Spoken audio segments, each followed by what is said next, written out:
ماں کو یہ ڈر ہو، یہ اندیشہ ہو کہ اگر میں روزہ رکھوں گی تو میرے سینے میں دودھ نہیں بنے گا اور میری پستان پہ دودھ نہیں اترے گا، بچے کو دودھ نہیں ملے گا، بچے کے مر جانے یا اس کے خراب ہو جانے کا اندیشہ ہو، تو ایسی صورت میں شریعت مطہرہ ان خواتین کو بھی یہ اجازت دیتی ہے، یہ رخصت دیتی ہے کہ وہ دودھ پلائیں اور روزہ چھوڑ دیں، اور اس کے بعد جتنے روزے ان کے چھوٹے ہیں اتنے روزے ماہ رمضان کے گزرنے کے بعد وہ اس کی قضا کر لیں۔ اسی طرح سے بہت ساری ہماری مائیں اور بہنیں ہوتی ہیں جنہیں ہر مہینے، یہ خواتین کی عادت بھی ہے اور قدرتی نظام بھی ہے اور یہ فطرت نسوانی بھی ہے کہ ہماری مائیں اور بہنیں، ہماری خواتین ہیں، انہیں ہر مہینہ جو ہے ناپاکی کے کچھ دور آتے ہیں، یعنی مہینے میں وہ 3 دن، 4 دن، 6 دن، 8 دن، 9 دن یا 10 دن جیسے ان کے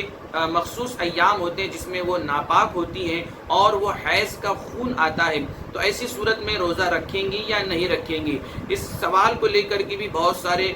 کمنٹ ہم تک پہنچے ہیں۔ شریعت مطہرہ یہاں پر بھی رہنمائی کرتی ہے ہماری ماں اور بہنوں کو، اور شریعت مطہرہ کے اصول کے مطابق یہ خواتین کو حکم دیا جاتا ہے کہ جب حیض آ جائے تو روزہ بھی معاف ہو جاتا ہے اور نماز بھی معاف ہو جاتی ہے، اور جتنے دن حیض آئے ہیں اتنے دن شمار کیے جائیں اور اتنے دن کے روزے چھوڑے جائیں اور اتنے دن کی نماز بھی چھوڑی جائے، اور اس کے بعد جب وہ پاک ہو جائیں تو باقی ماہ رمضان کے روزے وہ رکھیں، کیونکہ رکھنا چاہیے، فرض ہیں، اور پھر جتنے روزے حیض میں چھوٹ چکے ہیں ان روزوں کی قضا ماہ رمضان کے گزرنے کے بعد ان کے لیے کرنا واجب ہے، اور جتنی نمازیں چھوٹی ہیں اتنی نمازیں ان کی معاف ہو جائیں گی۔ تو یہ حیض والی خواتین کے سلسلے میں شریعت مطہرہ نے رہنمائی کی ہے۔ یہاں پر ایک اور مسئلہ میں بتا دوں کہ اگر روزہ رکھ کر کے کسی خاتون کو حیض آ جاتا ہے تو اسے چاہیے کہ وہ اپنا بقیہ وقت جو ہے اسی طرح سے گزارے جس طرح سے ایک روزہ دار خاتون گزارتی ہے، لیکن اگر کچھ دوا وغیرہ لینے کی ضرورت پڑ جائے یا بھوک لگ جائے یا کھانے کا اندیشہ ہو، کھانے کی ضرورت پڑے تو چھپ کر کے وہ کھا بھی سکتی ہے، لیکن بہتر ہے کہ روزے کی طرح پورا وقت گزار دے۔ اسی طرح سے بچہ پیدا ہونے کے بعد عورتوں کو جو خون آتا ہے اسے نفاس کا خون کہا جاتا ہے، تو اس صورت میں بھی روزہ رکھنا جائز نہیں ہے، عورتوں کو منع ہے۔ اب جتنے روزے وہاں چھوٹے ہیں نفاس کا خون مکمل ہونے کے بعد اور ماہ رمضان کے گزرنے کے بعد چھوٹے ہوئے روزوں کی قضا کرنا خواتین کے لیے ضروری ہے، اور جتنی نمازیں چھوٹی ہیں ان نمازوں کی قضا نہیں ہے، وہ نمازیں معاف ہیں۔ اسی طرح سے خواتین کے سلسلے میں اور ایک مسئلہ میں بتا دوں کہ جب عورت حمل سے ہوتی ہے تو بار بار انہیں ڈاکٹر کے یہاں پر چیک اپ کرانے کے لیے جانا پڑتا ہے، کبھی کبھی خون نکالا جاتا ہے ان کے جسم سے، اور جو ہے خون کا ٹیسٹ ہوتا ہے، بلڈ ٹیسٹ ہوتا ہے، تو روزہ رکھ کر کے بلڈ ٹیسٹ کرا سکتے ہیں یا نہیں کرا سکتے ہیں؟ تو شریعت مطہرہ اجازت دیتی ہے کہ روزہ رکھ کر کے بلڈ ٹیسٹ کرا سکتے ہیں، لیکن اتنا زیادہ خون نہیں نکالنا چاہیے جس سے بدن میں کمزوری آ جائے اور روزہ لگ جائے۔ بہرحال تھوڑا بہت ٹیسٹ کرنے کے لیے اگر روزے کی حالت میں خون نکالنے کی ضرورت پڑ جائے تو خواتین جو ہیں ٹیسٹ وغیرہ کرا سکتی ہیں۔ اسی طرح سے حمل والی خواتین کا سونوگرافی بھی ہوتا ہے، ان کے پیٹ کا ایکس رے ہوتا ہے، تو سونوگرافی یا ایکس رے کرانے کی وجہ سے بھی روزہ نہیں ٹوٹتا ہے۔ وہ روزہ رکھ کر حمل کی حالت میں بھی اگر وہ روزہ رکھتی ہیں تو سونوگرافی اور اسی طرح سے ایکس رے وغیرہ کرا سکتی ہیں۔ اسی طرح سے عورت کی آگے کی شرمگاہ میں کچھ مشینی آلہ ڈال کر عورت کے رحم کا چیک اپ کیا جاتا ہے، اس کی بچہ دانی کا چیک اپ کیا جاتا ہے، الٹرا ساؤنڈ وغیرہ کیا جاتا ہے، تو روزے کی حالت میں الٹرا ساؤنڈ وغیرہ بھی کیا جا سکتا ہے، مگر شرط ہے کہ اس مشین پر کوئی ایسی دوا نہ لگی ہو جو اندر جا کر کے عورت کے رحم میں یا بچہ دانی میں یا پیٹ میں لگے۔ اگر کوئی ایسی دوا اس مشین یا آلے پر ہو جو اندر جا کر عورت کے پیٹ میں یا رحم میں یا بچہ دانی میں لگ جائے تو ایسی صورت میں اندر جانے کی وجہ سے، دوا کا دخول ہونے کی وجہ سے روزہ ٹوٹ جائے گا۔ اب اس روزے کی قضا کرنا ضروری ہے، لیکن صرف مشین یا کسی آلے کے ذریعے پیٹ کا چیک اپ کرایا جائے تو روزہ نہیں ٹوٹتا ہے۔ اسی طرح سے خواتین کے لیے یہ بھی ایک مسئلہ ہے کہ اگر کوئی خاتون بیمار ہیں اور اپنی شرمگاہ وغیرہ میں وہ تیل وغیرہ ڈالنا یا پھر جو ہے کوئی دوا وغیرہ ٹپکاتی ہیں، مثال کے طور پر کوئی بیماری ہے اور ڈاکٹر وغیرہ نے دوا وغیرہ یا تیل وغیرہ ڈالنے کے لیے کہا گیا ہے، تو یہ ہمیں ذہن میں رکھ لیجئے کہ روزہ رکھ کر کے اگر کوئی خاتون شرمگاہ کے اندر تیل یا دوا ٹپکائے گی تو اس سے اس کا روزہ ٹوٹ جائے گا۔ اسی طرح سے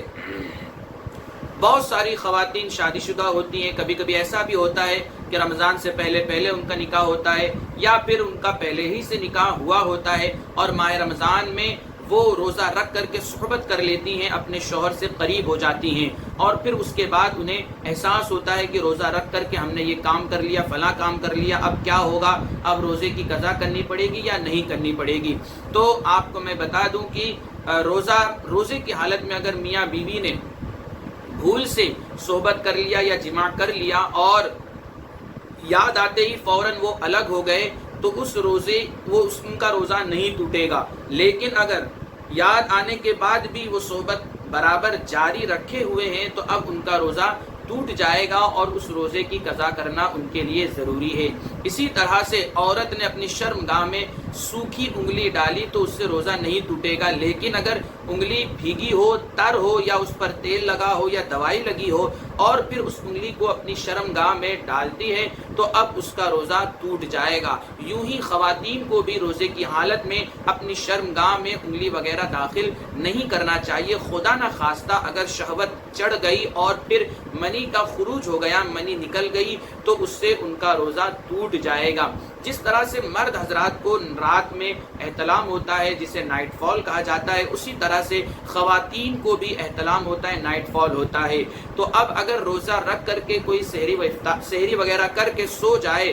اور اس صورت میں مرد کو اگر احتلام ہو جائے تو اس کا روزہ نہیں ٹوٹے گا۔ اسی طرح سے اگر خواتین کو بھی احتلام ہو جائے، نائٹ فال ہو جائے تو اب اس کا روزہ نہیں ٹوٹے گا، وہ غسل کر لے، پاک ہو جائے، اس کا روزہ برقرار ہے، صحیح اور درست ہے، اسے چاہیے کہ وہ اپنے روزے کو پورا کرے۔ ایک سوال اور بھی ہمارے پاس آیا تھا کہ اگر کوئی نیرود یا کونڈم لگا کر کے صحبت کرے تو کیا اس سے روزہ ٹوٹ جائے گا؟ یقینی طور پر ان کا روزہ ٹوٹ جائے گا۔ میاں بیوی کو چاہیے کہ روزے کی حالت میں ان تمام چیزوں کو کرنے سے بچیں۔ اسی طرح سے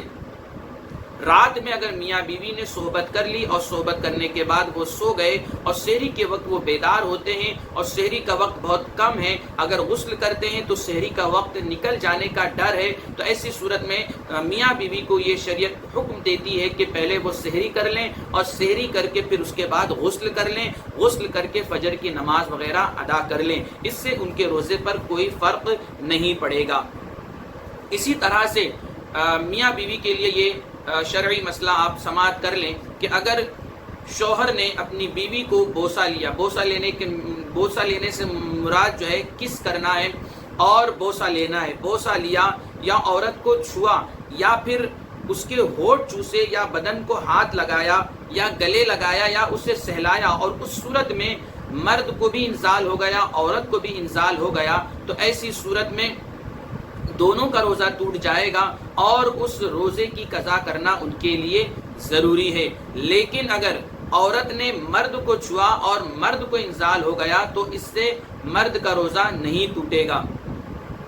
بہرحال شہوت چڑھنے کے بعد اگر منی نکل جاتی ہے اور احتلام ہو جاتا ہے، منی کا خروج ہو جاتا ہے تو روزہ ٹوٹ جائے گا۔ لہٰذا میاں بیوی کے لیے شریعت مطہرہ یہ حکم انہیں دیتی ہے کہ روزہ رکھ کر کے وہ ان تمام چیزوں سے پرہیز کریں۔ مثال کے طور پر بیوی کو چھونے سے بچیں، انہیں بوسہ دینے سے بچیں، گلے لگانے سے بچیں یا ان کے جسم پر ہاتھ پھیرنے سے بچیں یا ان کے بدن کو سہلانے سے بچیں۔ یہ شرم کی بات نہیں ہے، یہ شریعت مطہرہ کا ایک اصول ہے، ایک ضابطہ ہے جو میں اپنی ماں اور بہنوں تک اور پردہ نشین خواتین تک پہنچانے کی ایک چھوٹی سی کوشش کر رہا ہوں، اور میں یہ چاہتا ہوں کہ آپ کے روزے مکمل ہوں اور اس کا بھرپور آپ کو ثواب بھی ملے اور ساتھ ہی ساتھ شریعت کے مسائل سیکھ کر کے آپ دوسروں تک پہنچائیں۔ اسی طرح سے اگر کسی مرد نے اپنی بیوی کو صرف دور سے دیکھا اور دیکھتے دیکھتے جماع کے تصور میں چلا گیا اور پھر جماع کے تصور میں اتنا کھو گیا، اتنا گم ہو گیا کہ اس کی منی نکل گئی، تو صرف تصور کرنے سے روزہ نہیں ٹوٹتا۔ ہاں اگر اس نے اپنی عورت کو چھوا اور بدن کی گرمی محسوس ہوئی اور منی نکلتی ہے تو اب اس صورت میں اس کا روزہ ٹوٹ جائے گا۔ تو مرد حضرات کو بھی چاہیے کہ وہ اپنی شادی شدہ زندگی جب گزارے تو اچھے سے گزارے اور ماہ رمضان کے روزوں کا خاص خیال رکھیں اور ماہ رمضان کے روزوں کو خراب ہونے سے بچائیں۔ بہت ساری خواتین جو ہیں رمضان میں بیمار بھی ہو جاتی ہیں اور پھر انہیں انجیکشن وغیرہ لگانے کی بھی ضرورت پڑتی ہے، تو انجیکشن لگانے سے روزہ نہیں ٹوٹتا، کیونکہ انجیکشن یا تو گوشت میں لگایا جاتا ہے یا تو پھر رگ میں لگایا جاتا ہے، تو انجیکشن لگانے سے روزہ نہیں ٹوٹتا ہے۔ اسی طرح سے اگر خواتین بیمار پڑ جائیں روزہ رکھ کر کے تو انہیں گلوکوز چڑھانے سے بھی روزہ نہیں ٹوٹتا ہے، بشرطے کہ ان کو گلوکوز چڑھایا جائے تو سوئی وغیرہ سے یا انجیکشن سے چڑھایا جائے۔ اگر گلوکوز کا پانی انہیں پلایا گیا تو روزہ ان کا ٹوٹ جائے گا، لیکن اگر انجیکشن کے ذریعے گلوکوز کا پانی انہیں انجیکٹ کیا گیا تو اب ان کا روزہ نہیں ٹوٹے گا۔ اسی طرح سے خون وغیرہ چیک اپ کرانے کے حوالے سے بھی میں نے ابھی بتایا کہ خون جو ہے خون کا چیک اپ کرانے سے روزہ نہیں ٹوٹتا ہے۔ اسی طرح سے مرد حضرات کے لیے بھی یہاں پر یہ شریعت مطہرہ کا ایک حکم ہے جو میں آپ کے سامنے بتا دینا چاہتا ہوں کہ مرد حضرات نے اگر اپنے اعلی تناسل میں دوا ڈالی یا تیل ڈالا تو اس سے روزہ نہیں ٹوٹے گا، لیکن اگر یہی دوا یہی تیل اگر کوئی خاتون اپنے آگے کی شرمگاہ میں داخل کرتی ہے تو اس صورت میں ان کا روزہ ٹوٹ جائے گا۔ تو یہ ہماری مائیں اور بہنوں کے لیے کچھ مخصوص مسائل تھے روزے کے حوالے سے جو میں نے آپ کے سامنے رکھا، اور کچھ مخصوص مسائل میاں بیوی کے حوالے سے تھے جو ازدواجی زندگی گزارتے ہیں اور جنسی تعلقات بھی بناتے ہیں، تو ماہ رمضان میں انہیں کب اور کیا کرنا چاہیے یہ بھی میں نے آپ کو بتا دیا۔ ساتھ ساتھ آخری بات یہ بھی بتا دوں کہ اگر میاں بیوی جنسی تعلقات بنانا ہی چاہتے ہیں تو انہیں چاہیے کہ افطار کر لینے کے بعد، مغرب کی نماز پڑھ لینے کے بعد، یا پھر سب سے بہتر یہ ہے کہ عشاء کی نماز اور تراویح وغیرہ پڑھ کر کے وہ رات میں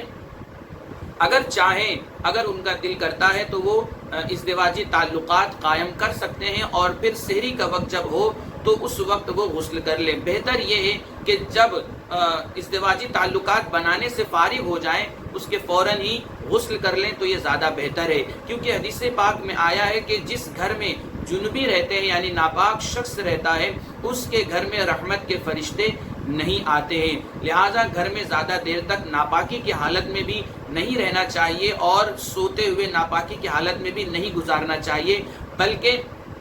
رات کے آخری پہر میں صحبت کر لیں اور اس کے بعد اٹھ کر کے